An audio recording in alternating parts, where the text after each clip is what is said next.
जनाब स्पीकर, बिस्मिल्लाहिर्रहमानिर्रहीम, इय्याका नअबुदु व इय्याका नस्तईन। ये चंद लोग जो बस्ती में सबसे अच्छे हैं, ये चंद लोग जो बस्ती में सबसे अच्छे हैं, इन्हीं का हाथ है मुझे बुरा बनाने में। मैं तमाम अपने MPs का इंतहाई मशकूर व ममनून हूँ कि जिस तरह वो इमरान ख़ान के साथ, इमरान ख़ान साहब के नज़रिए के साथ खड़े रहें। मैं अपोजिशन के अरकान जिन्होंने मुझे मुबारकबाद दी, उनका भी शुक्रगुज़ार हूँ। जनाब स्पीकर, हम सब एक मुहावरा सुनते आ रहे हैं कि गीदड़ की 100 साला ज़िंदगी से शेर की एक दिन की ज़िंदगी बेहतर है। तो आज इस ऐवान में मैं कहता हूँ कि गीदड़ की 100 साला इक़्तिदार से शेर के एक दिन का इक़्तिदार बेहतर है।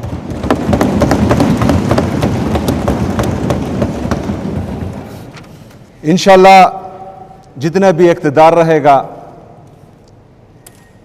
ख़ुसूसी तौर पर खैबर पख्तूनख्वा के अवाम के लिए रहेगा, उनके उमंगों पर पूरा उतरने के लिए रहेगा।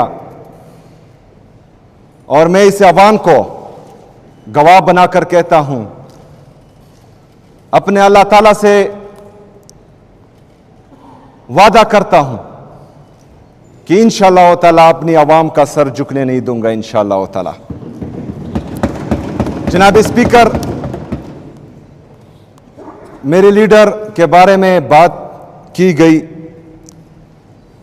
बाप, बेटा, चचा, बेटी, पोता, पोती, इसको मैं डिस्कस ही नहीं करता, क्योंकि मेरा लीडर इस सिस्टम का बाप है, वो इस सिस्टम का बाप है और वो जेल से ही इस सिस्टम को उंगलियों पर नचा रहा है, और ये मेरे लिए फख्र की बात है।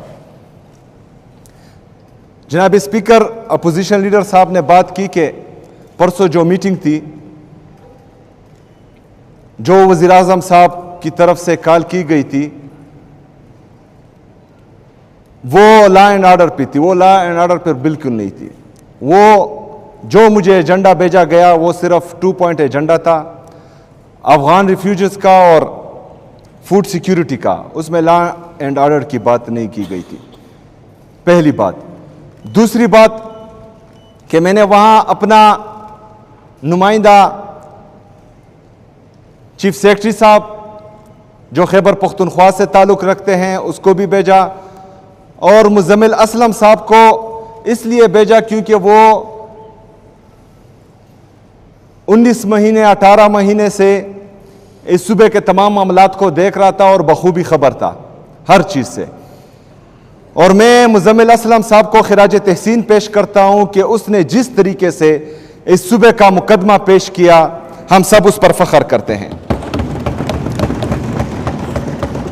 मैं अपोजिशन लीडर साहब से एक और बात भी कहता हूं कि वहां आपके अपने सूबे जिससे आपका ताल्लुक है, पंजाब गवर्नमेंट ने गंदम खैबर पख्तूनख्वा के लिए रोक दी थी। वो गंदम को छोड़ रहे नहीं थे, जो आर्टिकल 151 की कुली खिलाफ वर्जी है, और वो मुकदमा हमने वहां पेश किया अल्हम्दुलिल्लाह। जनाब स्पीकर, उस गंदम की बंदिश की वजह से मेरे खैबर पख्तूनख्वा के अवाम महंगाई देख रहे हैं, और रोटी भी उसी वजह से महंगी हो चुकी है। तो इंशाअल्लाह जिस तरह वादा किया गया था, आप भी इसमें किरदार अदा करेंगे और आईन की खिलाफ वर्जी नहीं होगी, और गंदम की तरसील खैबर पख्तूनख्वा को मुसलसल होती रहेगी। जनाब स्पीकर, अफगान रिफ्यूजीज का जो मामला है उस पर हमारा स्टांस क्लियर है। जब मेरे कायद, मेरे लीडर जनाब इमरान खान साहब वज़ीर आज़म थे, तो उस वक्त मुज़ाकरात से बात यहाँ तक पहुँच चुकी थी कि मतलब जो लोग हमारे साथ यहाँ 40-45 साल से रह रहे हैं, तो उनके लिए जो है पाकिस्तानी नेशनलिटी की बात भी हो रही थी। लेकिन बहरहाल जो अभी नेशनल पॉलिसी बनी है कि हम अफगान रिफ्यूजीज को वापस भेज रहे हैं, तो हमारा मुद्दा क्लियर है। हमारा स्टांस क्लियर है इसमें कि जो लोग यहां पर 40-45 साल से रह रहे हैं तो इनको हम जो है बाइज्जत और बावकार तरीके से रुखसत करेंगे, इज्जत और एहतराम के साथ, क्योंकि नेशनल पॉलिसी है जिसको हमें मानना पड़ेगा। तो उस पर हमारा मुद्दा वहां पर बाकायदा पेश किया गया कि जो बॉर्डर पर उनके साथ बदतमीजी की जाती है तो बराए मेहरबानी वहां पर बदतमीजी भी ना की जाए। जो मुख्तलिफ इदारे वहां पर हैं और वो हर एक जो है हर एक इदारा उनकी वहां पर उनके लिए टेंशन्स क्रिएट करते हैं तो वो टेंशन्स भी क्रिएट ना हो और वन विंडो ऑपरेशन हो और जो एग्जिट पॉइंट्स है वो ज्यादा किए जाएं, जिस पर जो है वजीर आजम साहब और बाकी लोग जो वहां थे वो एग्री हो चुके हैं अल्हम्दुलिल्लाह। रातों रात एक नोटिफिकेशन वफाकी हुकूमत की तरफ से निकाला गया कि जितने भी अफगान रिफ्यूजीज के कैंप्स थे उनको ख़त्म किया गया। बाकी सूबे में 10-11 थे, लेकिन सिर्फ खैबर पख्तूनख्वा में ये 43 कैंप्स थे। तो हमारा मुद्दा ये भी था कि 43 कैंप्स में जो तकरीबन 12-13 लाख अफगान रिफ्यूजीज हैं, इनको रातों रात जो है ना ही हम ये खाली कर सकते हैं, ना हमारी इतनी कैपेसिटी है कि इनको मैनेज कर सके। तो बराए मेहरबानी इस पॉलिसी पर जो है नजरसानी की जाए और इनको जो है टाइम दिया जाए, जिस पर वज़ीर आज़म साहब ने इंटीरियर मिनिस्टर को कहा कि हमारे साथ बैठे तो इंशाल्लाह अपने अफगान रिफ्यूजीज के लिए उनके साथ बैठेंगे, लेकिन जब इमरान खान से मुलाकात हो तब इंशाल्लाह। जनाब स्पीकर, हमारे अपोजिशन लीडर साहब चूंकि इनकी मरकज में हुकूमत है और ये जिस तरह इन्होंने कहा कि ये इस सूबे का गम और दर्द भी रखते हैं और पुलिस के लिए जो है गमज़दा भी हैं, बाकी आवाम के लिए भी गमज़दा है, तो इनकी ये मेहरबानी होगी कि जो NFC में हमारा शेयर इनके साथ पेंडिंग है तो उसमें भी हमारे साथ किलीदी किरदार अदा करें और जो पैसे हमारे वफा के साथ ड्यू हैं वो हमें दे दिए जाए। इसके साथ साथ जो मर्ज अजला के साथ वादा किया गया था कि हर साल वो हमें 100 बिलियन रुपए देंगे वफाक, उसमें भी जो है हमारे तकरीबन 550 अरब रुपए इनके साथ बकाया है, तो वो अगर इसमें किरदार अदा करे तो इनकी मेहरबानी होगी। सूबाई गवर्नमेंट की तरफ से जो भी होगा इंशाअल्लाह ताला वो हम भरपूर तरीके से करेंगे, अपना हक इंशाअल्लाह ताला वफाक से लेंगे। इसमें आपका किरदार हम सराहेंगे इंशाअल्लाह ताला अगर आप अदा करना चाहें। जनाब स्पीकर, अफसोस की बात यह है कि मेरे सूबे की पुलिस और CTD, जिस तरह इन्होंने कहा, ये फ्रंट लाइन वॉरियर्स दहशतगर्दी के खिलाफ थे, इन्होंने जो है जानों का नजराना पेश किया। लेकिन अफसोस की बात यह है कि जो यूनाइटेड नेशन की तरफ से या किसी इदारे की तरफ से बुलेट प्रूफ गाड़ियां जो आउटडेटेड थी और एक्सपायर हो चुकी थी, परसों इंटीरियर मिनिस्टर साहब ने जो है वो हमारी पुलिस के लिए तोहफे में दी हैं। जो मेरी पुलिस के साथ, मेरे पुलिस के शोहदाओं के साथ और 80,000 से ज्यादा शोहदा जो इस सूबे ने पेश किए, उनकी तज़हीक मैं समझता हूं कि है, और आज मैंने बाकायदा फैसला कर दिया है कि उनको ये हम वापस करेंगे इंशाअल्लाह ताला। जनाब स्पीकर, पाक अफगान पीस टॉक्स दोहा में हो रहे हैं और हम इसको खुशाइंद भी समझते हैं, लेकिन इस हवाले से जो मेरे लीडर मेरे कायद जनाब इमरान खान साहब का सूबाई हुकूमत खैबर पख्तूनख्वा का स्टांस था कि वो सूबाई हुकूमत को, यहाँ के अमायदीन मशरान को और यहाँ के पार्लियामेंटेरियन को एतमाद में ले, तो ये खदशात हमारे अभी भी मौजूद हैं। जनाब स्पीकर, गुड गवर्नेंस की बात हुई। 2013 में इमरान खान साहब ने लोगों को शऊर दिया, अच्छी बुरी की तमीज पाकिस्तानी कौम में आई, इसी वजह से 2013 में लोगों ने इमरान खान को वोट दिया और खैबर पख्तूनख्वा में इमरान खान की हुकूमत आई। हमारी कारकर्दगी, इमरान खान की हुकूमत की कारकर्दगी बेहतरीन थी, इसलिए लोगों ने 2018 में फिर वोट दिया और सुबह खैबर पख्तूनख्वा में हमारी हुकूमत बनी। हमारी कारकर्दगी थी, हमने डिलीवर किया, इसलिए 2024 में फिर खैबर पख्तूनख्वा की आवाम ने तहरीक इंसाफ को वोट दिया। आज खैबर पख्तूनख्वा में इमरान खान की हुकूमत है। 2013 से लेकर 2025 तक इमरान खान की जितनी भी हुकूमतें गई, मैं उनको ऑन करता हूं और डंके की चोट पर ऑन करता हूं, अल्हम्दुलिल्लाह। जनाब स्पीकर, लॉ एंड ऑर्डर की सिचुएशन सूबे में खतरनाक है, मजीद खराब होती जा रही है, सिर्फ एक वजह से कि बंद कमरों के फैसले जो हैं इस सूबे पर इंप्लीमेंट हो रहे हैं। London plan, regime change operation, दहशतगर्दों को दोबारा पाकिस्तान में लाना, ये बातें जो हैं हम बार बार कर चुके हैं। अब इन बातों को मजीद रिपीट करना नहीं चाह रहा, लेकिन मौक़िफ़ वही है कि खैबर पख्तूनख्वा की पॉलिसी खैबर पख्तूनख्वा की आवाम और खैबर पख्तूनख्वा की हुकूमत तय करेगी। कोई बंद कमरों के फैसले हम नहीं मानेंगे इंशाअल्लाह ताला। आज बाकायदा मैंने लॉ एंड ऑर्डर पर और गुड गवर्नेंस पर ब्रीफिंग ली है।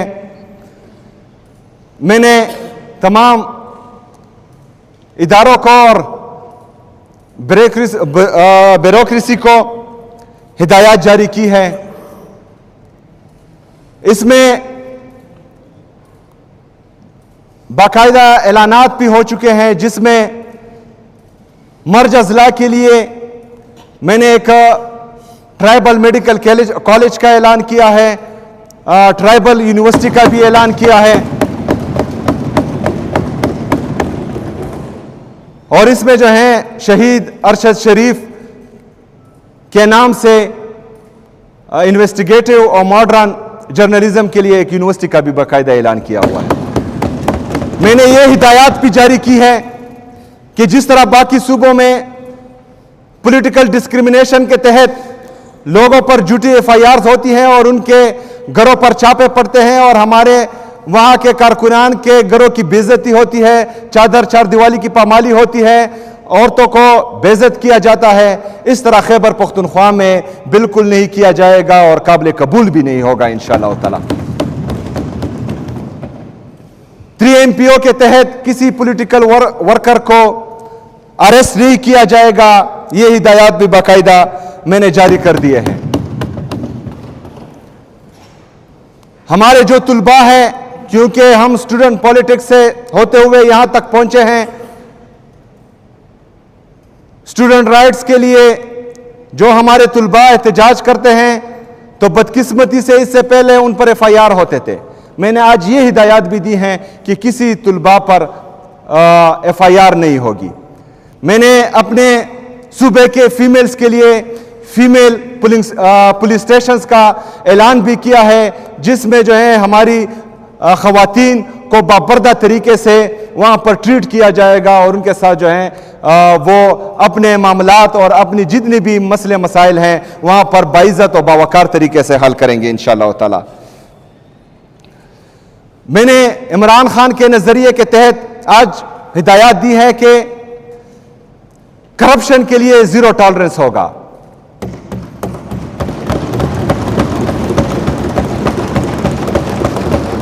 और मैं अपने खैबर पख्तूनख्वा के अवाम को, पाकिस्तान की अवाम को यह बावर दिलाना चाहता हूं कि इंशाअल्लाह ताला इसको मैं इंप्लीमेंट करके दिखाऊंगा इंशाअल्लाह ताला। मेरिट और ट्रांसपेरेंसी जो इमरान खान का विजन है, उसके मुताबिक इंशाअल्लाह ताला सारी चीजें होंगी। पोस्टिंग और ट्रांसफर के लिए मेरिट और ट्रांसपेरेंसी के तहत इंशाअल्लाह ताला बाकायदा जो है पॉलिसी तैयार की जाएगी, जिसमें इस चीज का बाकायदा एहसास होगा। एहसास प्रोग्राम्स जो इमरान खान का विजन था, मेरे लीडर मेरे कायद में एहसास बहुत है अपनी कौम का, इस मुल्क का। तो एहसास प्रोग्राम्स के तहत जितने भी मेरे लीडर मेरे कायद जनाब इमरान खान साहब ने प्रोग्रामात शुरू किए, वो इंशाअल्लाह ताला इस हुकूमत में भी जारी रहेंगे। बिलियन ट्री सुनामी जो मेरे लीडर मेरे कायद जनाब इमरान खान साहब का विजन था, इंशाअल्लाह ताला उसको आगे बढ़ाते हुए न्यू बिलियन ट्री सुनामी का इफ्तिताह इंशाल्लाह हम जल्द करेंगे इंशाल्लाह ताला।